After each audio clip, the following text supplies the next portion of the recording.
God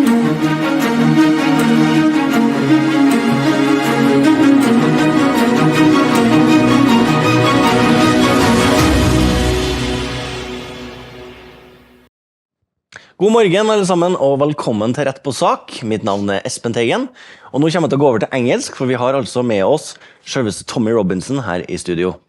Welcome, Tommy. Welcome. It's great to see you. It's good to be seen. It was a great event last night.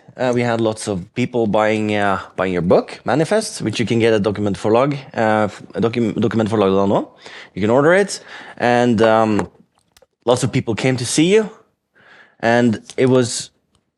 I will describe it as a sensational feeling of the people. There's so much optimism. There's so much hope. It's all a great feeling for me because I get shown so much love. I had so many people show me love yesterday, which is a beautiful feeling for me because they're strangers. They don't know me. They show support in me.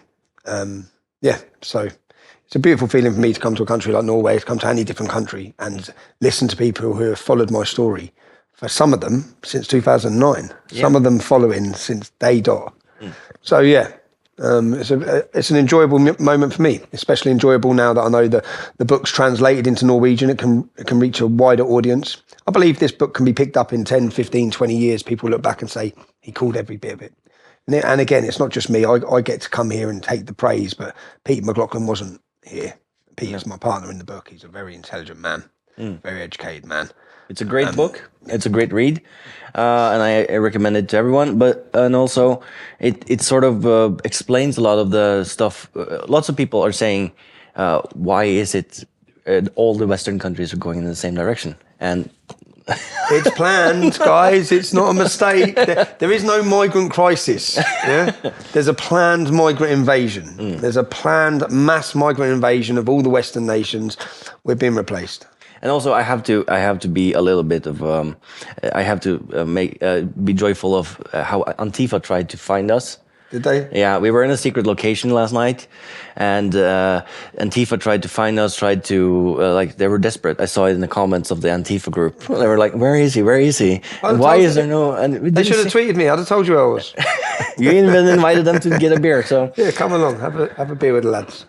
Let's start with a couple of the questions I got saying we were going to have a live with you. And one of them asked me to ask you, what is the greatest failure of the Western immigration policy and what we've done most wrong up to this point? Allowed Islamic immigration. Basically, we allowed Islamic immigration. And I'm not being funny, but we look at this. They knew what this would do. The leaders of our nations are not stupid. Okay? They knew what bringing Islamic immigration into the West would do. They knew it would bring conflict, it would bring strife, it would bring trouble, it would bring violence. Inherently, Islam has never peacefully coexisted with non-Muslims, ever. There's 45 countries that our governments and our leaders could have looked to see what happens when you do this. When Islam comes in as a minority, it eventually becomes a majority after launching jihad and war. I don't know why they think Europe's going to be any different. There's 1,400 years of history. Yeah. That they could examine. I don't know why they think it's going to be any different. So, well, they know it's not. So, yeah, I think that Islamic immigration, I actually personally, remember my mum travelled to the UK as an immigrant. Many of the people I love come to the UK, or their fathers or mothers come to the UK as immigrants. I don't believe any of us would be having this debate at all. If we didn't have Islamic immigration into Europe. None of us would be moaning about the Chinese that have come here, or the Thais, or the Filipinos that have come here to work, or there wouldn't be a debate. The crime statistics wouldn't match.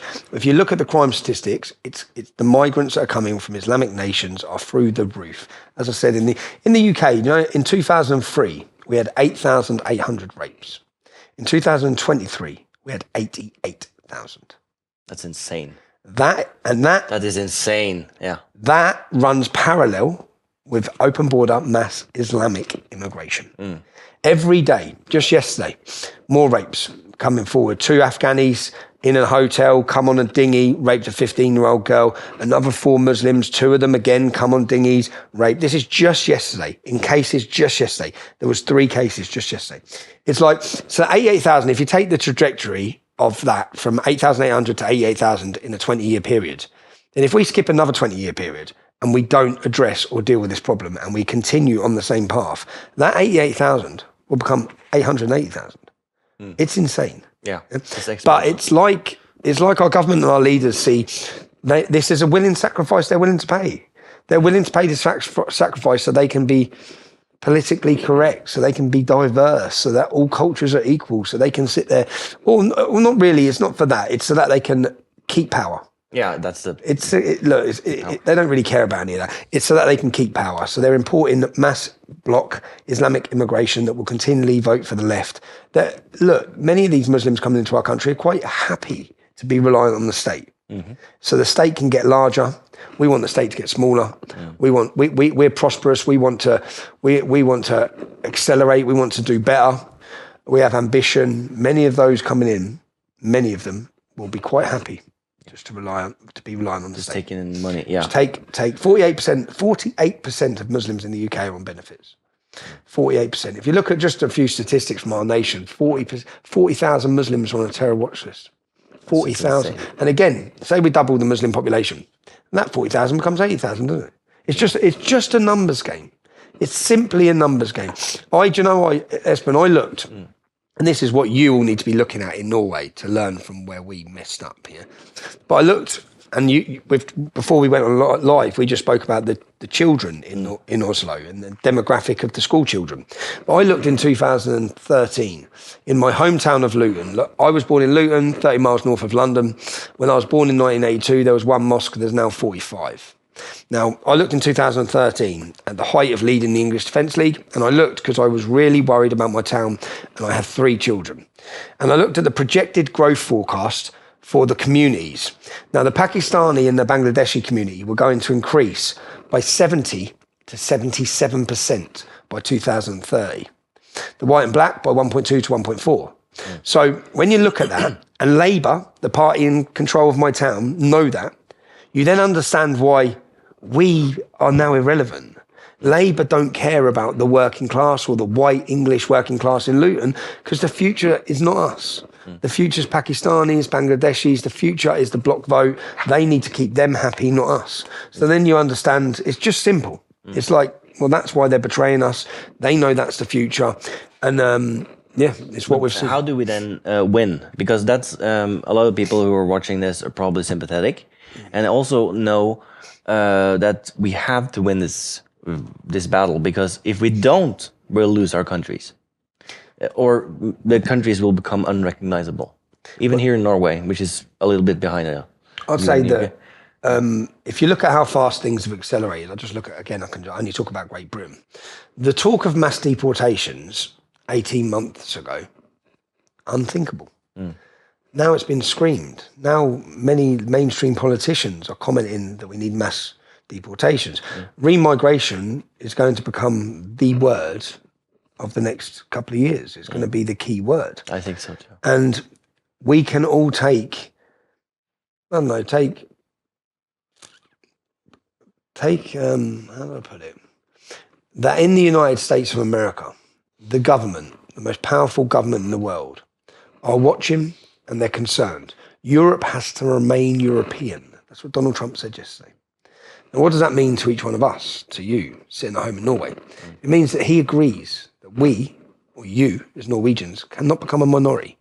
Now, I had this with a journalist yesterday. I don't know if you saw. One of the journalists who was questioning me. I said, so at the minute, Oslo is 33% migrant, foreign-born, whatever. Yeah. Is it okay that becomes, that Norwegians, like in London, become just 33%? Is that okay? It's not okay. And you know what? We shouldn't be ashamed to say it's not okay. It's not racist to say it's not okay. It is not okay. It would not be okay for Nigeria to blacks to become a minority in Nigeria. It would not be okay. It would change that country. It's not okay for the Japanese to become a minority. It's not okay for the Norwegians to become a minority. It's just not okay. So whatever our leaders and our governments have to do, the will of the people is that Norway remains Norwegian. The will of the people is that Britain remains British. But how do we accomplish that? How do you think we can win that battle? Well, you could address the... we were addressing in the UK the benefits for more than 2 children, because the only people having more than 2 children is the migrants, and we're paying for them. Every penny we're paying for them. My local imam, 3 wives, 14 children, we pay for all of it.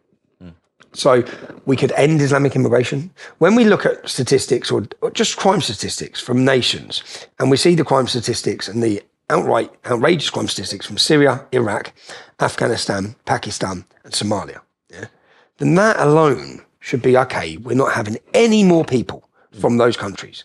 I would not have any flights flying into Norway, into my country from Afghanistan. Just, nope, see you later. And if you want to go back to Afghanistan, yeah, you can go back, but you're staying there, because it's a problem. The rapes are insane that's happening in our country. And we shouldn't be playing a game. It's like we're just rolling the dice with our daughters. We're not prepared to roll the dice with our daughters. So there's so much we could do. We should make it difficult. If you want to follow Sharia, or if you want to implement Sharia, then your life should be very difficult in Great Britain. But we currently have 1.2 million Muslims in the UK who wish to overthrow democracy and replace it with Sharia. These are government statistics of their research. We also have 64% of Muslims would not inform on another Muslim who is joining ISIS. 2/3 of Muslims in Britain. We have so many problems. When you look at, there was a documentary, How Muslims Think. And actually, the gentleman who coined that documentary was one who used to push the term Islamophobia. And then once he done this, he realised, oh, they don't think like us. No, they don't. Our good is their bad. Our bad is their good. They think very differently. A woman belongs to a man. We as societies have evolved. We've gone forward in our thinking as societies and communities, and we're reversing all of it for a medieval ideology that we've allowed in, where we're telling everyone that all cultures are equal and treating it like Islam is just like Christianity. Like Muhammad was somehow just like Jesus. But it's like, no, Jesus said turn the other cheek and Muhammad just chopped all their heads off. There's a massive, massive difference. It's a massive difference. And speaking of which, I loved what you said about masculine Christianity last night. I think that's exactly what we need. And I'm not saying everyone have to become a Christian, blah, blah, blah. I'm not saying that because a lot of people watching are not going to be Christians. And I understand I'm a Christian, you're a Christian. But what we need is not the feminized, downplayed Christianity of, oh, I'm so sorry I even exist, like the Church of England or the Norwegian church, they're reading from the Quran in our churches. They're reading from the Quran. They have pride events, whatever, in the churches. Your church is empty? Yeah. Yeah, well, that's why. What I spoke about masculine Christianity, because I've seen some preachers coming forward in the UK. So where I listen to them and I feel the fire. I see the fire in them. I see the passion in them. I just see it. And it's something that I hadn't seen. And I'd looked in America and I'd seen American preachers, but then I started seeing these preachers on the streets of the UK, and they're growing. And there's more and more of them every week. Bob of Speaker's Corner. Bob from Speaker's Corner. He's great. Bob was instrumental, I'd say, in me.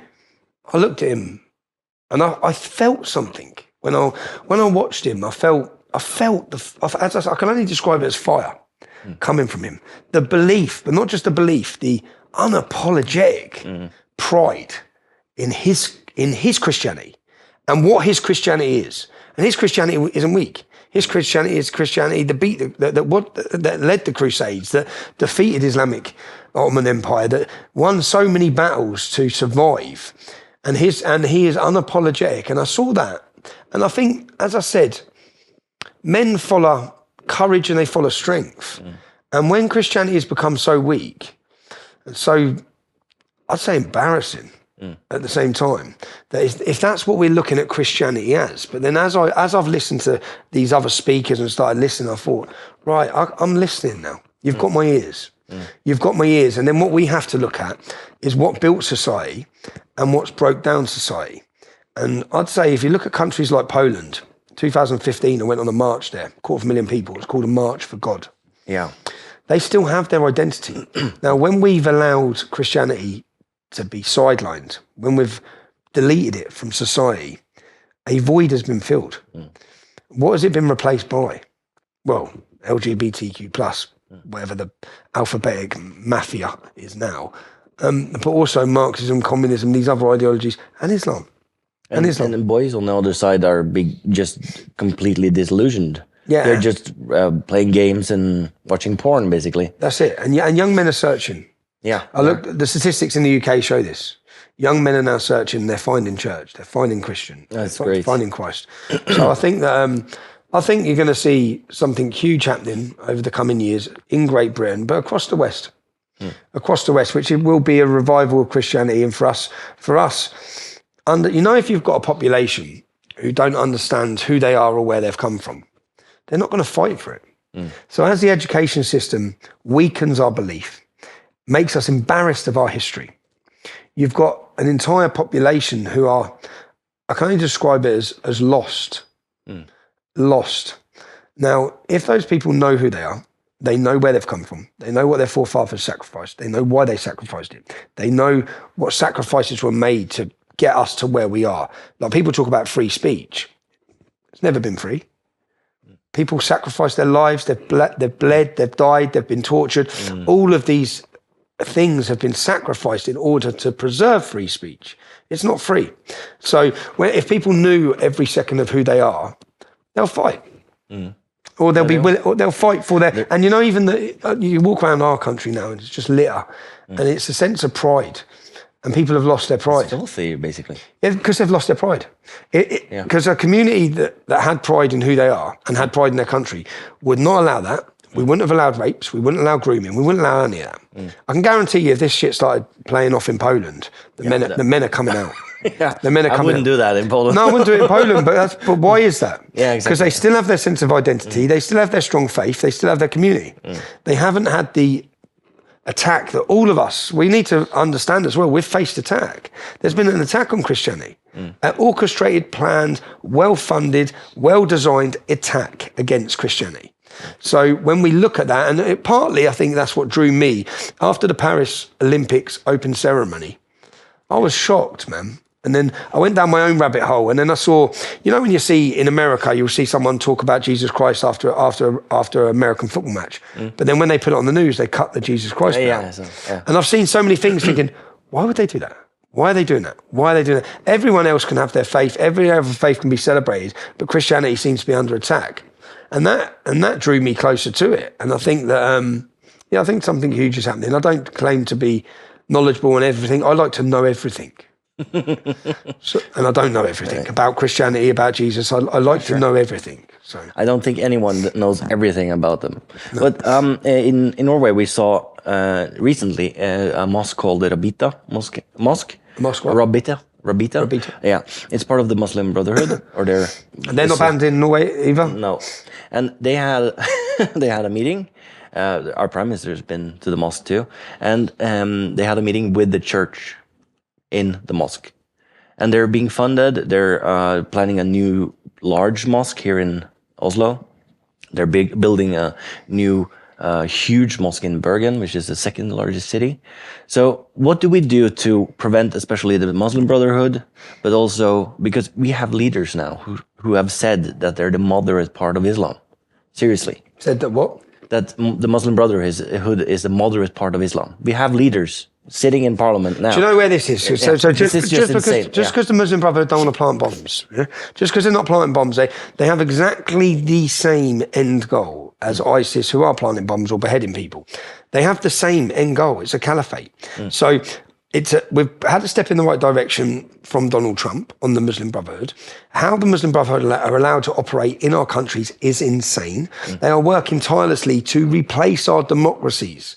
They want to end our democracy, and they will use democracy to end democracy. Yeah. That's what they will do, okay? They say it openly. They're very, none of this is hidden. No. None of this is hidden, but weak, cowardly leadership, unwilling to confront these groups, these organisations, the money. The money is so influential because Qatar's money that's coming in and funding. Qatar is the Muslim Brotherhood as well, so we should be cutting all ties with Qatar. Every country in Europe, because Qatar have nearly spent £1 billion on radicalisation throughout our countries. They are the ones who have funded all the radicalisation throughout Europe. So the Muslim Brotherhood, Donald Trump took a step in the right direction. I think all of us, we're certainly in the UK going to work on educating and highlighting who the Muslim Brotherhood are, how they operate, because they are, I'd say that's the biggest problem to all of our countries. Where's the money coming from for these mosques? Why do we need more mosques? I don't think there should be built. Any more mosques need to be built. Mosques act not as a religious worship, somewhere to pray. They act as a command and control centre. They're a command and control centre for the community, to change the community, to control that community. And whoever funds those mosques is usually in control. So if the money's coming from Saudi Arabia to fund a madrasa in your local community, well, there's no surprise in what that madrasa is going to be teaching. No. It's not.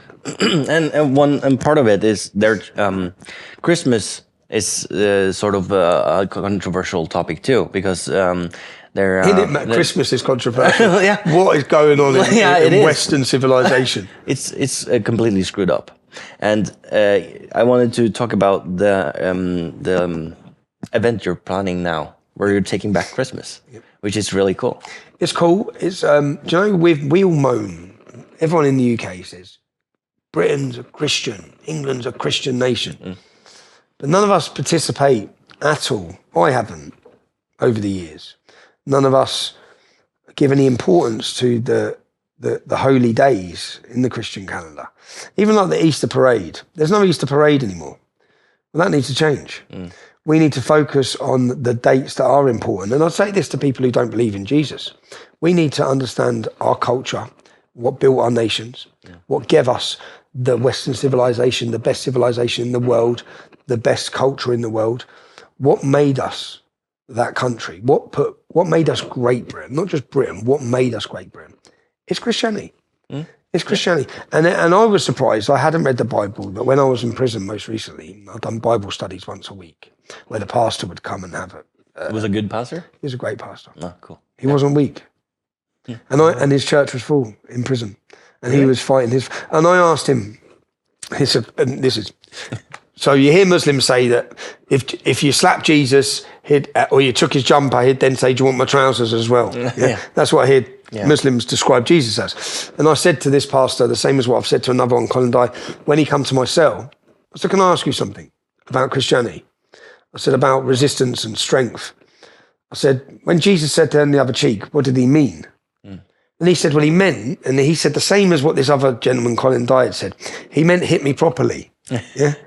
And I said, what do you... So I from the minute he said that, I thought, okay, I'm going to listen to you, because it's not all about surrender. And then I found that he was... Do you know the problem that Christianity has, which Islam doesn't have? The imams from the Muslim community are just lads. They're just not... They're like us. So when I say like lads, I'm a working class man. We talk a certain way, we act a certain way, we behave a certain way. They are the same. Yeah, they're from the same background. Then you look at your priest, who's probably 75 years old. He's got absolutely nothing in common with me. He doesn't even understand the lingo or the way I talk. Yeah? There's a massive detachment here in the mainstream Church of England. And then I look at the priest and think, yeah, I've got nothing in common with you. Yeah? But the mosque is the total opposite with many of the imams, especially in the prison system. But this was an Asian lad from Scotland who was a Christian. And he was just, I totally related with him. He was a lad. He was a lad. He was a lad. And that got me drawn in to listen. And I've struggled at times with faith. I've struggled. I've tried many times. And I've struggled. I've struggled when I've seen so much evil. But then when you see so much evil, and I'd say Satanism is what we're witnessing around the globe, there must be a counterbalance to it. And then I look at the attacks against Christianity. So I've been on my own path. I'm still on my own path. But the event in London? The event in London, I always go off on one, don't I? The event in London is putting the Christ back into Christmas. It's literally it's what our government should have done. Putting the Christ back in Christmas. In Christmas, because for so many of us, they've took the word Christ out of Christmas and they've tried to make it about something else. Happy holidays. Happy holidays, these sorts of things.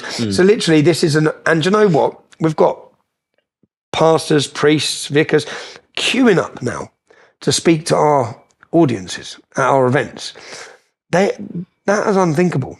They never were. And when I listen, there's a Welsh bishop who spoke at our event, man. Oh, you got to watch him. Okay, and again, I can feel it. I can feel his belief and his passion and his strength. I can only call it strength in Christianity. And I haven't seen any strength in Christianity for a long time. I had never seen it, actually. And then I'm seeing all these new bishops and these pastors. And Ricky Doolan is a friend who played an important role again. And he still is playing a very important role in a Christian revival in Britain. He was a friend. He was homeless. He was homeless. He found God, changed his whole life. I knew him from back in my English Defence League days. He's gone on. And do you know, when I look at churches, it's actually, I look at the black churches and think, oh, I relate with that. You know, with all the music and the celebration. But that's what we're going to be doing on the 13th. We've got pastors giving Bible readings. It's nothing about politics. We're not talking about politics at all. It's a strict day of celebration, of music, of Christmas carols. And I think that this will be the first year, and we'll continue to do this now. We're going to take it out of the church's hands, out of the government's hands. We're going to organise it, the people. So this first one, we've only give 12 days notice to this event. So I don't know how huge it'll be, how big it'll be. It certainly won't be like our last United Kingdom event. We are planning the next big one. We've been planning it a little while. The date will go out for that soon, but I'm looking forward. I think the scenes you'll see from London on Saturday will be beautiful, will be the only word to describe it. One of the things the far left here in Norway attacked us for taking you in, for platforming you. Platforming me? Yeah, because you're so dangerous. Big bad Tommy. Big bad Tommy. And one of the things they said is that you're a criminal. You have a criminal background, blah, blah, blah. And one of the funny things now that you've been in jail, I've been in jail. Though you've been in solitary, I couldn't relate to that. My last 2 prison sentences were for civil offences. They're not even. Do you know? I've just been getting my criminal record printed off. They don't even show up on it because they're not. Because I'm thinking, hold on, I want it to show up on it. I just spent 7 months of solitary confinement. I want it on my criminal record, but it's not my criminal record because it wasn't a criminal offence. No, it wasn't. Mental. Which is mental. And the judge who threw out the case about the terrorism charges, where you refused to give your PIN number on your phone, he said directly that it was politically motivated. So all of these criminal convictions that you read on my Wikipedia, you have to understand that. So I have one criminal conviction. That's how I see it. One criminal, okay. No, that's how I see it. Because I have one which was for an assault in 2003 when I was young on an off-duty police officer, and I received a 12-month prison sentence. Okay. And I regret it. Yeah. I acted in self-defence. The judge accepted I was attacked. I acted in self-defence, but I overstepped the mark of self-defence by beating the man when he went on the floor. I was young. I was angry with what had happened. So, and I regret it. So that's my one criminal conviction. I then went, that was in 2003, I think, something like that. 2009, I set up the English Defence League. So up until 2009, I've got no other criminal convictions, no other arrests, I've got nothing. Okay. I start the English Defence League and start my activism, and I have not been out of court since. No. I literally have. There's not been one, and this 16 is years. In 16 years, there has not been one single moment from the start. I was 3 times in the first 6 months. I had dawn raids. I was arrested under. They used terrorism laws. They passed under terrorism legislation to freeze my assets, freeze my businesses. I spent 4 years on a financial restraining order. So when I started the English Defence League, I owned 7 houses. And I had 2 properties and 2 businesses, 2 successful businesses, thriving companies, and they froze everything. So they come into the businesses, they froze the accounts. Say one company I had £40,000, they just froze it, and then they gave me £250 a week. So that was what I was allowed to live on whilst they investigated me. So they didn't have a crime; they came in looking for a crime. They spent 4 years doing that. They destroyed both the companies, gone.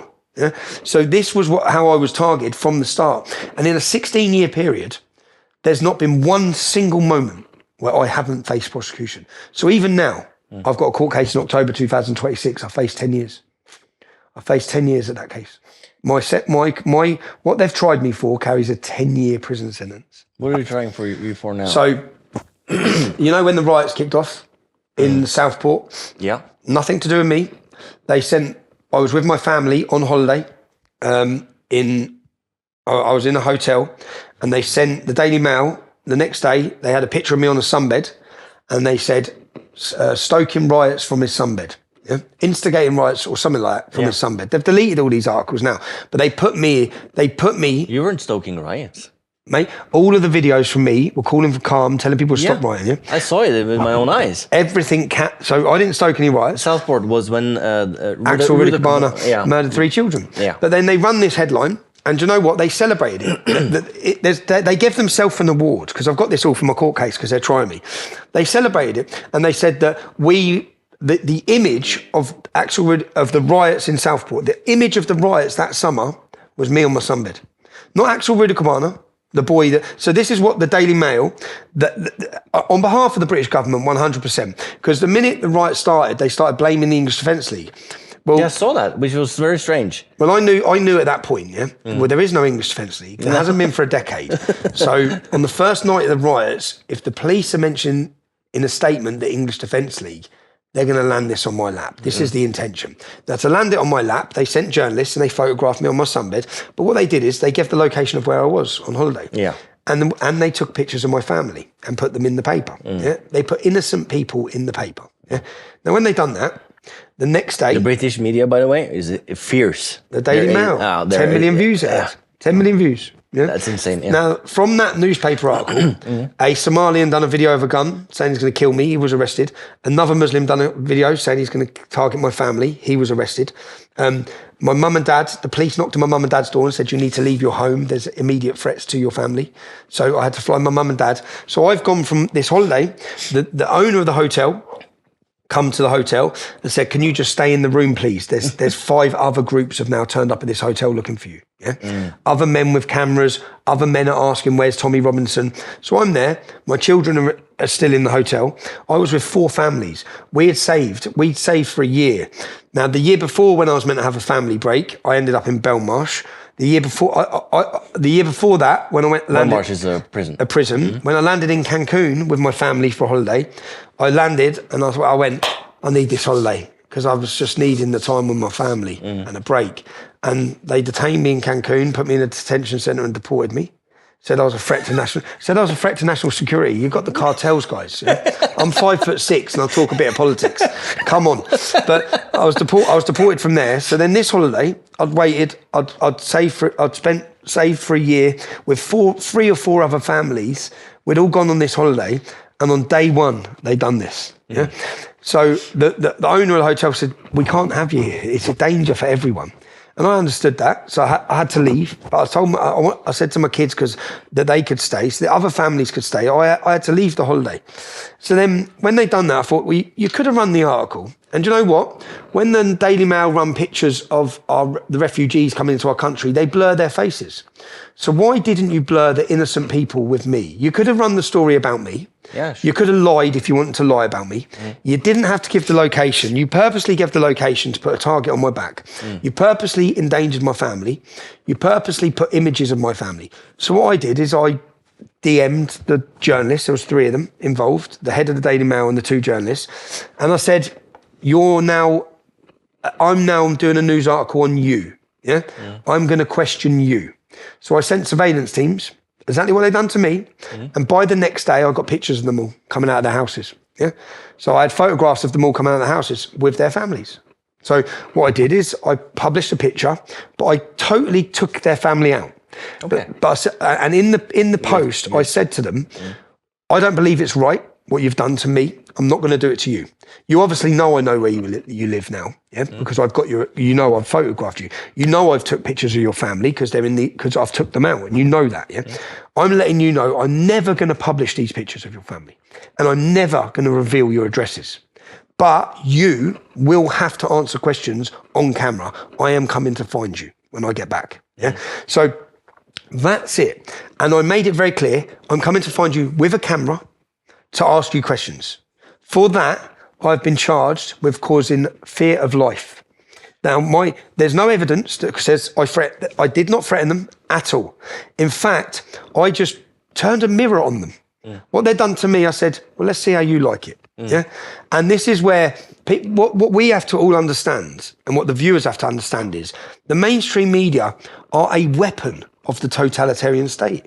The Daily Mail was a weapon used by the state, and they will use them to crucify, to finish you, to end you, to attack you, to smear you. And this summer, to divert the attention away from Keir Starmer's failed government, they wanted to put me as the instigator of the riots, to put a target on me. And they used the Daily Mail to do that. And as soon as I went after the Daily Mail, as a journalist, I made it very clear, anyone can see my videos. I've done lots of videos where I find people, I question them. I found Muslims who were going to kill my family. I've tracked them down. I've caught them outside their house. I don't beat them up. Yeah, I use my camera and I use my journalism. Now, that's clearly what I was telling the Daily Mail I'm going to do, but they've put me on criminal prosecution for that. I face prosecution. And I'm looking at it thinking, and when the interviewing officer is interviewing me, like, you've done this, you've done that, I just at the end of it said, have you even read the article that they done on me? Like, and he's looking like, you're not here working for the Daily Mail, mate. You're meant to be an investigative police officer who investigates both sides of the story. They hadn't even looked at what the Daily Mail did to my family. They hadn't looked to see they'd published images of innocent members of my family in their paper. I never published one picture. So that's what my next case is for. But all of these cases, I will win that case. Yeah, you will. I've won my last two cases. The last one, the judge ruled politically motivated. The one before that, the judge absolutely condemned the police. Now, I wish I'd had Elon Musk's support for my legal teams for the last decade, because I wouldn't have any of the criminal convictions I have. But I've walked into a gunfight with a knife for the last decade, and I've lost every time. I've never had a jury, you know that. You know, I know, you never had a jury. Never had a jury. I've never been tried by a jury. They've never allowed me a jury. Do you know Britain's about to scrap juries? Have you seen this? That's the totalitarian state. It's a totalitarian state. Yeah. All these things are signs of a totalitarian state. Everything. I've done a documentary on a totalitarian state to show people, don't be fooled. The European Union, all of these things, it's not about freedom. It's not about democracy. It's about control. It's about taking away your freedoms, not giving them to you. Lastly, we're gonna one topic left before you have to head to the airport and head home. And Nigel Farage, Keir Starmer. Keir Starmer is historically unpopular. His government is completely I don't see anyone fighting for them except for those who are in power, basically. And Nigel Farage now, you've had your run-ins with him. You've been what do you think he's the leader for the next 10 years? Well, he's winning the election. Yeah. Here's what I predict. I predict he wins the election, and I predict after that they have Zia Youssef as their leader. You think? Yeah, 100%. 100%. I think Nigel Farage is chosen for now, and Zia Youssef is chosen for after that. Zia Youssef is a Muslim gentleman who is a chairman of Reform, was the chairman. There's been a lot of problems around Reform with Zia Youssef and other characters, but Nigel will win the election. The public are... Nigel has been chosen to win the election, if you ask me. Even the opposition are talking about him as the next leader. The mainstream media seem to be supporting him as the next leader. Yeah? So Nigel's winning the election. The public want change, but they want real change. The country's ready for political revolution. It's ready for cultural revolution. But I made it clear to Nigel Farage, let us lead the cultural revolution on the street. Let us lead culture and identity and art. Let us do that. And we don't want to be involved in the politics, because if you change the culture, you change the politics anyway. And we've successfully changed the culture in the last 24 months of politics in the UK. It's since you've been were here last year. Yeah, it's been a marked shift. It's you haven't changed at all, and everyone else has changed so fast, so quick. Yeah, so fast. And when you put 1 million people or 2 million people, how many people you want to say it was on the street, that gives confidence. It gives confidence to those who have been sitting in politics but scared to speak, and they're all speaking now. And they're going to actually battle each other for who can become the most patriotic, for who can say the most outlandish thing. That's what's coming. And good. It's needed. It's needed. There's a massive shift happened. It's a very momentous shift. I think it's historic. It's happened so quick, so fast. So you're hopeful? I'm very hopeful. Okay. I'm very hopeful. Do I think Nigel Farage is going to stop the Islamisation of Great Britain? No. Do I think Nigel Farage is a step in the right direction? Yes. Is he better than Keir Starmer? Of course he is. Is his party full of patriots? Yes. Many of the people who have joined Reform as members and as supporters are just patriotic Brits who have had enough. But they want real change, trust me. So if Nigel doesn't deliver on that real change, and then if Nigel weakens, then he'll have a fallout within his own party. It'll go very quick if you don't deliver. If you don't deliver, because the people want the restless real change. Yeah. And so remigration is going to be the next big thing. I think that's the word of 2026 is going to be remigration. I don't know if Nigel's going to start using it. He should. Let's hope he does. Let's hope he's pushed and pressured to, because other popular leaders in Europe are going to be calling for remigration. Lastly, what's your warning to Norway now that the UK is farther down the line, but you see the same sort of thing happening right here in Oslo, right here in Norway? What's insane? What do you want to say to the Norwegians? Don't be afraid. Because that fear is paralysing, and fear paralysed our country for decades. Fear paralysed the men of their country for decades, and the fear of being branded racist, and I understand it. So your viewers, I understand the fear. I understand you're worried about paying your bills, you're worried about your family, but you won't have a country unless you speak. And no one's asking anyone to go to war, because you see, if you all spoke up, everyone who feels this way, then that would be the ripple that was needed to help awaken the rest of the population, and not even just awaken, but to give confidence, because our leaders like us to feel like we're on our own. They like you to feel sitting at home like you're fringe. You're not part of a main movement or mainstream. We're mainstream. Don't kid yourselves, yeah? Against mass immigration is mainstream. Against sexualization of children is mainstream. Opposing Islam is mainstream. All of these things, I was looking at that camera, all of these things are mainstream. So don't feel alone. Stand up, be counted, and support any groups, people. Document. You have a media channel here. Some countries that don't have, we didn't have anything like this. Yeah, we didn't. So, and the problem isn't as bad here. So you have to look at Germany, you have to look at France, and you have to look at Britain, and you have to learn from our mistakes to sit and do the same as what we've done. To continue doing it when you see the outcome. You can see what's happened to London. You can see the crime rate. You can see the rape rate. You can see it all. So to continue down that path is just suicide. And if you're continuing down that path because you're too scared to speak out because you don't want to be labelled as a far right, or you don't want the stigma. This gentleman's been labelled for many years, yeah? Successfully still here, okay? Growing in stature. Same as the channel, growing. Not losing, but growing. So also be confident that something huge is happening. Not just, you're not alone. Other European nations have faced the same. People have faced the same. We now have friends in the White House. America's watching. They are choosing and supporting the next generation of European leaders who are not going to be Emmanuel Macrons. Okay? We're going to see strong leadership. That's what's coming for Europe. So I'm confident that, and there always had to be a resistance and always had to be I'm not confident that we get to a solution without mass chaos. There's going to be mass chaos.